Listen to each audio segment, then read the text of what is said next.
Saúde é Pública, o podcast da FSP USP.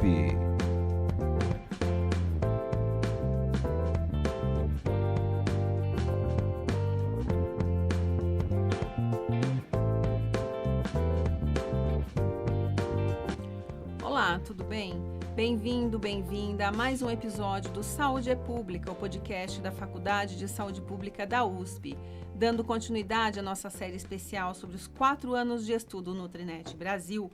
Vamos falar hoje sobre a classificação nova, uma categorização de alimentos que teve participação ativa do Núcleo de Pesquisas Epidemiológicas em Nutrição e Saúde da Universidade de São Paulo, no PENS USP, do qual o Nutrinet também faz parte.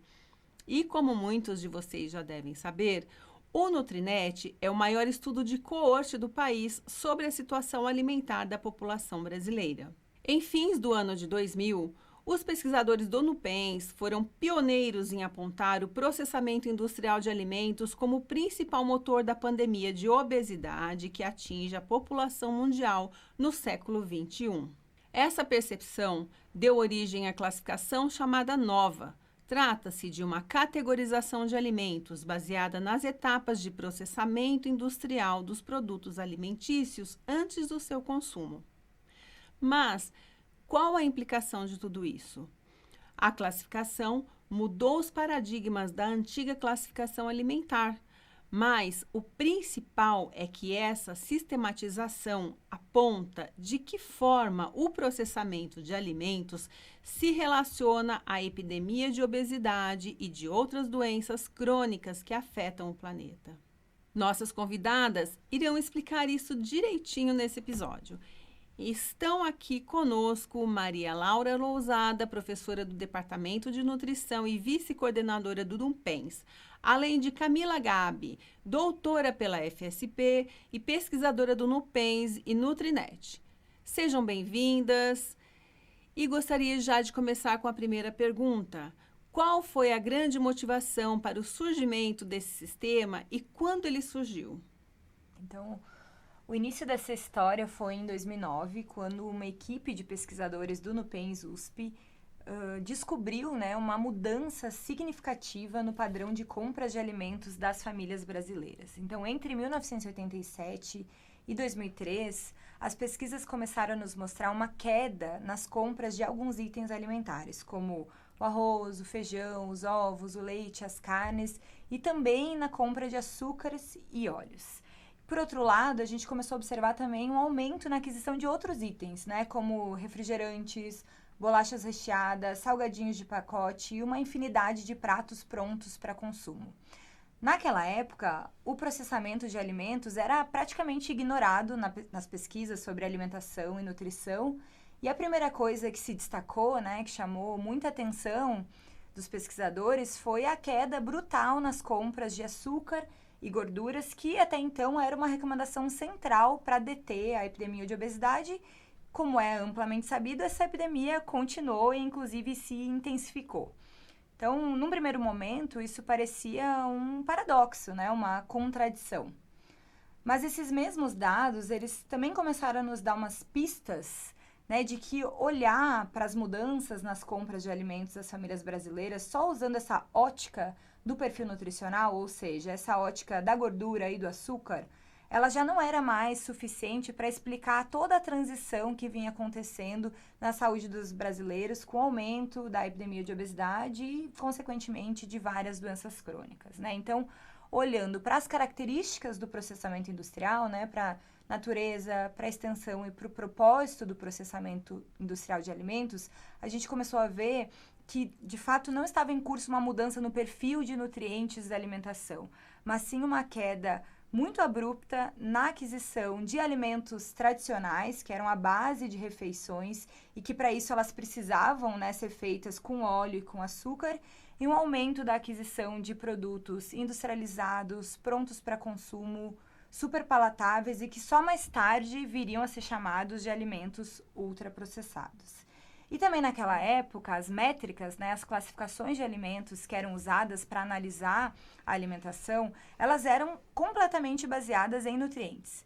mesmo aquelas métricas que falavam em alimentos, como é o caso da famosa pirâmide alimentar, elas, na verdade, tratavam os alimentos como sistemas de transferência de nutrientes, né? E agrupavam alimentos que eram completamente diferentes no mesmo grupo, né? Por exemplo, o grupo de ricos em carboidratos, que era um dos grupos da pirâmide, né? Incluía o arroz, que é um alimento básico e tradicional da dieta brasileira, e também um bolinho do tipo muffin, né? Que tem uma alta quantidade de açúcar e de aditivos. Então, o Nupens USP, entendendo que a gente precisava de uma ruptura paradigmática, né? Começou uma nova linha de pesquisa, entendendo que o que importava mais não era só os nutrientes e nem mesmo os alimentos, né? Mas aquilo que é feito aos alimentos antes da sua aquisição e consumo, ou seja, o processamento de alimentos. E para estudar isso, então, surgiu a classificação de alimentos nova. Muito interessante, Maria Laura. Então, realmente foi uma quebra paradigmática, vamos dizer assim, de classificação. Então, tendo em vista esse sistema e para a gente entender um pouco melhor, gostaria de perguntar para a Camila quais são as categorias de alimentos desse sistema de classificação nova, Camila? A classificação nova, ela divide os alimentos em 4 categorias segundo níveis de processamento.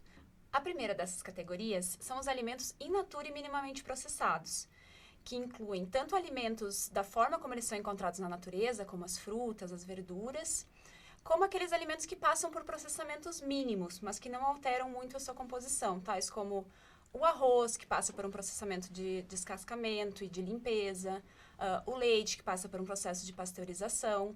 Então, esses são os alimentos in natura e minimamente processados. O segundo grupo são os ingredientes culinários, que são basicamente substâncias que são extraídas do alimento do primeiro grupo. Então, exemplos desse grupo são os óleos, o sal, o açúcar. E esses alimentos são utilizados para o preparo desses alimentos do primeiro grupo. Então, a gente usa eles para cozinhar, para temperar os alimentos. Os alimentos processados, que são a terceira categoria da classificação nova, incluem alimentos que são basicamente uma combinação de alimentos dos 2 primeiros grupos.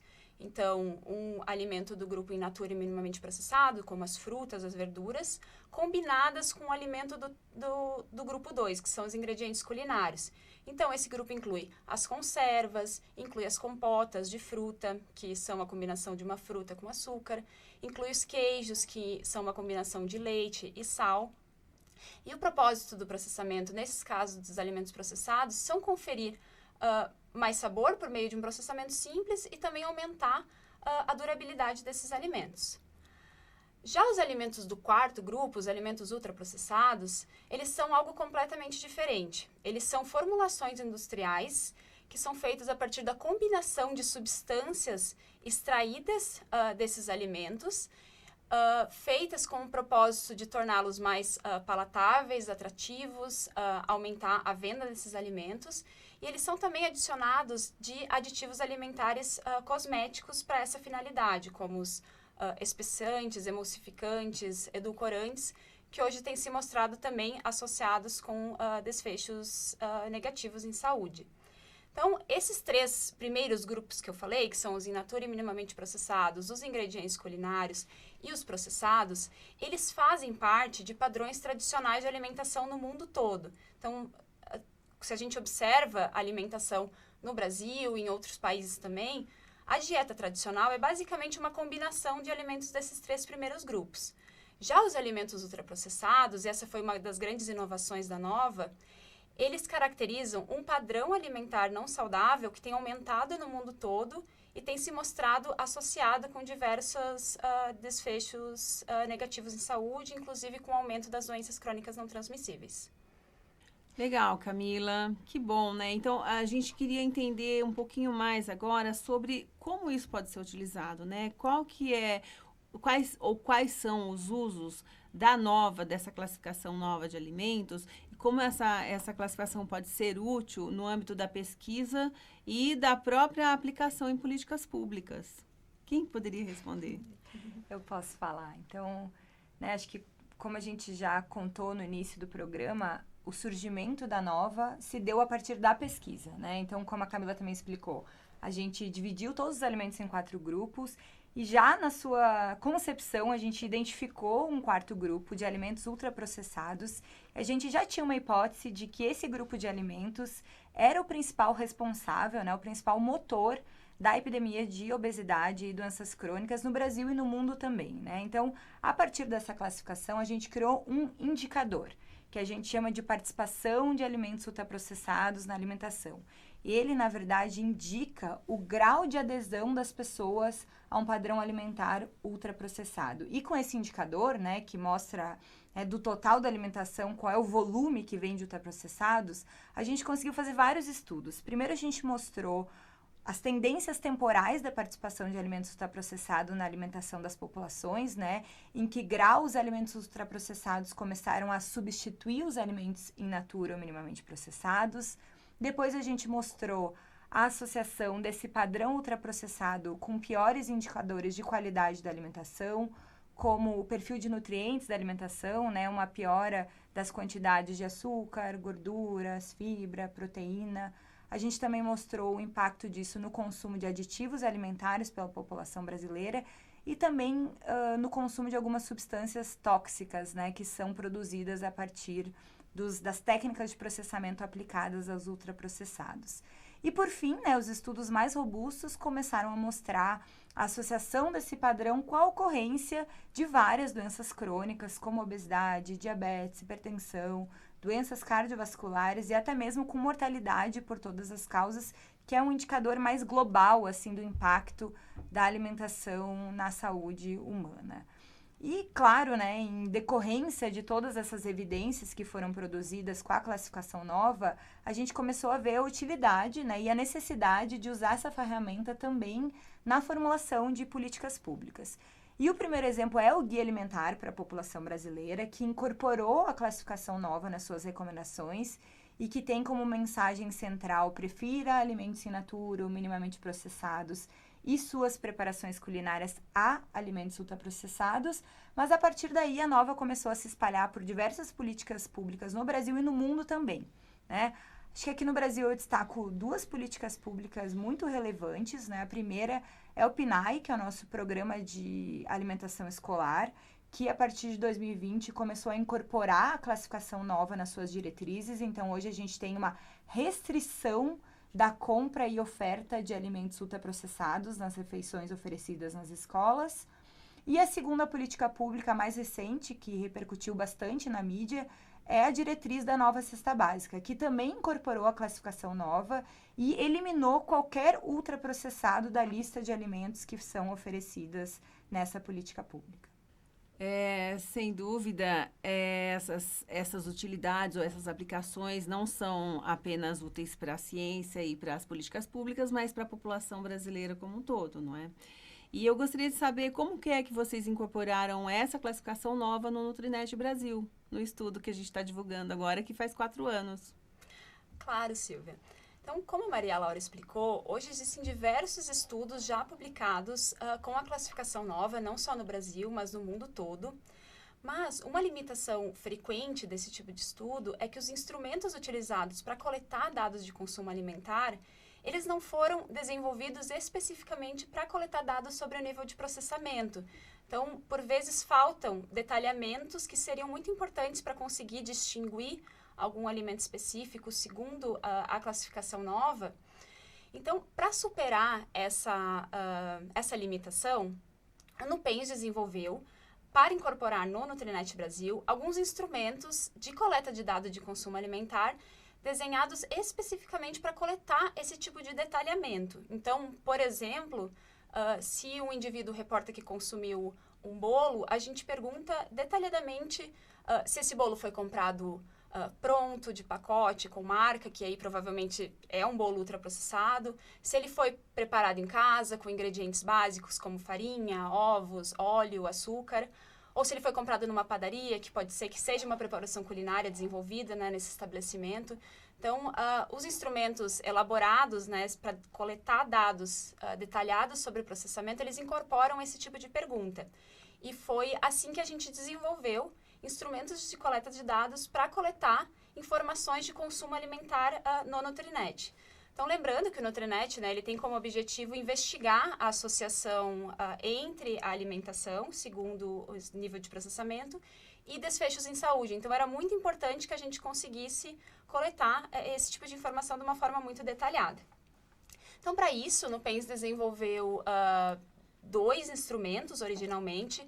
Um deles se chama Recordatório Alimentar de 24 horas, que captura todos os alimentos que foram consumidos no dia anterior, de forma detalhada. Então, o recordatório é um tipo de instrumento muito tradicional e com uma qualidade alta de coleta de dados na área de avaliação do consumo alimentar. E a gente desenvolveu esse questionário num formato eletrônico. Então, as pessoas conseguem auto-preencher todos os alimentos que consumiram no dia anterior, fornecendo essas informações detalhadas segundo o nível de processamento. Outro questionário que é também utilizado no Nutrinet se chama Rastreador de Consumo Alimentar, que inclui uma lista de alimentos para os quais os respondentes devem indicar se consumiram ou não no dia anterior. Essa lista, então, inclui alimentos ultraprocessados e alimentos in natura e minimamente processados. O objetivo desse rastreador é que ele seja uma coleta de dados muito rápida. Então, o tempo médio de aplicação desse questionário é 2 minutos, enquanto que o recordatório, que coleta informações mais detalhadas, leva em torno de 15 minutos para o preenchimento. Então, os 2 questionários são utilizados no Nutrinet Brasil, com frequências diferentes de aplicação, também para não sobrecarregar o participante da pesquisa. Posteriormente, um terceiro questionário também foi desenvolvido por pesquisadores do NUPENS, que se chama Questionário de Frequência Alimentar. Os questionários de frequência também são muito utilizados na epidemiologia nutricional, mas no Brasil e em diversos países também não existia ainda um questionário de frequência baseado na classificação nova. E o objetivo desse tipo de questionário é coletar informação sobre o consumo habitual das pessoas. Então, hoje o NUPENS conta com esses 3 questionários, que são o recordatório, o rastreador, que é aquele questionário muito rápido e simples, e o questionário de frequência alimentar. Hoje, esses 3 questionários, como eles foram desenvolvidos no formato digital, né, eletrônico, que a pessoa e auto-preenchido, que os respondentes podem preencher sozinhos, sem o auxílio de um entrevistador, o NUPENS fez um novo projeto de pesquisa, está disponibilizando esses 3 questionários numa plataforma digital chamada Castinova, e essa plataforma futuramente poderá ser disponibilizada para pesquisadores utilizarem em suas pesquisas. Então, são questionários que vão ficar disponíveis para pesquisadores no Brasil inteiro. Então, muito obrigada, Camila, Maria Laura, pela colaboração e pela presença nesse segundo episódio dessa série que está trazendo os 4 anos do Estudo Nutrinet Brasil. E gostaria já de abrir o espaço para vocês fazerem as suas considerações finais e se despedir dos nossos ouvintes. Então, quero agradecer o convite. Foi um prazer falar sobre o nosso trabalho para vocês. E acho que, para finalizar, eu quero dizer que a classificação nova, ela provocou uma ruptura paradigmática na ciência, né? Ela se mostrou altamente relevante para mudar aí o rumo da ciência, né? O rumo dos estudos epidemiológicos. Mas a ciência, na verdade, ela é dinâmica, né? Ela é dinâmica e ela é, de certa forma, sempre incompleta.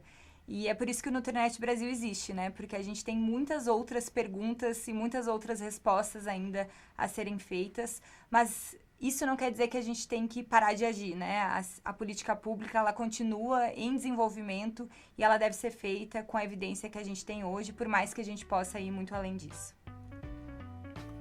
Camila? Obrigada, só agradeço o convite, foi um prazer estar aqui com vocês hoje. Se você ficou interessado ou interessada e quer participar, já sabe como fazer. Faça o seu cadastro pelo site nutrinetbrasil.fsp.usp.br e dê a sua contribuição para a ciência. E se quer entender um pouco mais sobre os desdobramentos desse estudo para a população brasileira, fique ligado no nosso 3º e último episódio da série do Nutrinet, em que abordaremos os primeiros resultados desse importante estudo. Quem estará conosco será a pesquisadora Eurídice Martinez e o professor Carlos Augusto Monteiro. Então não percam! Agradeço muito por sua audiência qualificada. Se você gostou, siga o Saúde é Pública e compartilhe os nossos episódios. A Faculdade de Saúde Pública está no Instagram, Facebook, LinkedIn, Threads e YouTube. Saiba o que rola na faculdade também pelo nosso site. É o www.fsp.usp.br. Até o nosso próximo episódio. Tchau!